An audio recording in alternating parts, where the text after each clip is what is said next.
season. And it just so happened that day while we were sitting in class going over some math problems, one student had the sound that no teacher wants to hear, which is the vomit that's coming. And all of a sudden you just got big cheeks and you could hear the struggle to keep it down. And the teacher just up front was, no. Her worst nightmare was coming true, but the kid couldn't hold it, tried to get up to go to the wastebasket and let the vomit all over the ground. It was crazy. And in that moment, the teacher, being young in one of her first years, was freaking out. So she grabbed the kid and they ran out of the room, leaving the rest of the fourth graders there amidst the puke. And shortly after, the smell started to drift from it and affecting the nostrils and places of the other kids.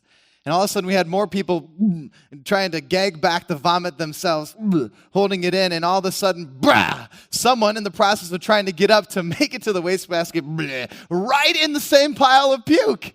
It was crazy, no joke, true story. There's two people that puked in the same spot.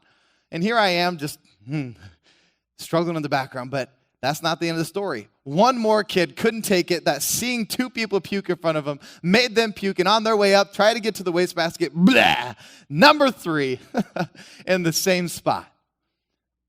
We were just fourth graders not knowing what to do, but there's this one kid named Rhino. He was about half my size and twice my weight back in fourth grade, and Rhino was known because on recess he would really drag his foot, and he would charge people. And see, so Rhino, having this pile of vomit, was doing it in the back of the room, dragging his foot, and all of a sudden he went and jumped and right in the middle of the puke. And no kidding, all over the water, or the walls and the desks and even our clothes.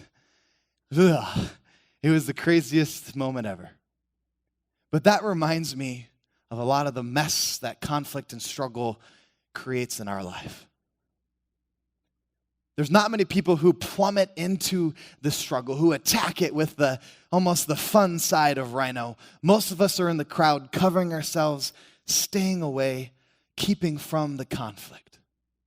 And that doesn't make sense to me, because if you look at life, you see nature embracing struggle. You see gold being found in dust and clumps and putting into a refining fire to become whole and cleansed. You see diamonds under the weight of mountains being pressed into the beautiful, valuable creation they are. And you see caterpillars building a cocoon, turning themselves into a mess of a soup to be rebuilt again into this beautiful butterfly.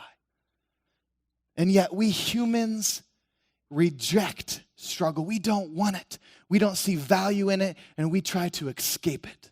And that doesn't make sense to me, people, because I don't know about you, but in my short years of 26 years, what I have noticed is that struggle and conflict never ends. It keeps coming. There's no utopia. There's no place where I'll never see conflict or struggle.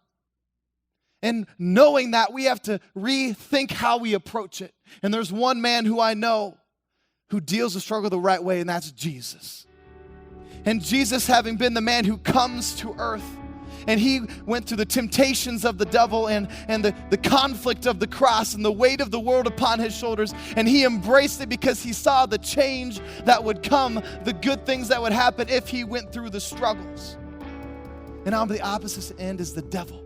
And he's looking at you, and he wants you to give power to the struggle. He wants you to be weighed down, to be destroyed, to have your life end in the midst of your struggle. And here's Jesus saying, no, that's not how it is. He says, I came to overcome the world and expect the suffering that will come in order to have peace and joy, because I have taken control.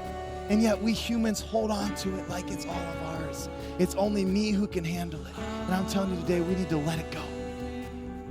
You need to let whatever it is bothering you, the drinking, the pornography, the relationships that have broken you, no matter what it is, let it go. And instead of being scared of conflict, say to it, Jesus, bring the struggle. Jesus, bring the pain.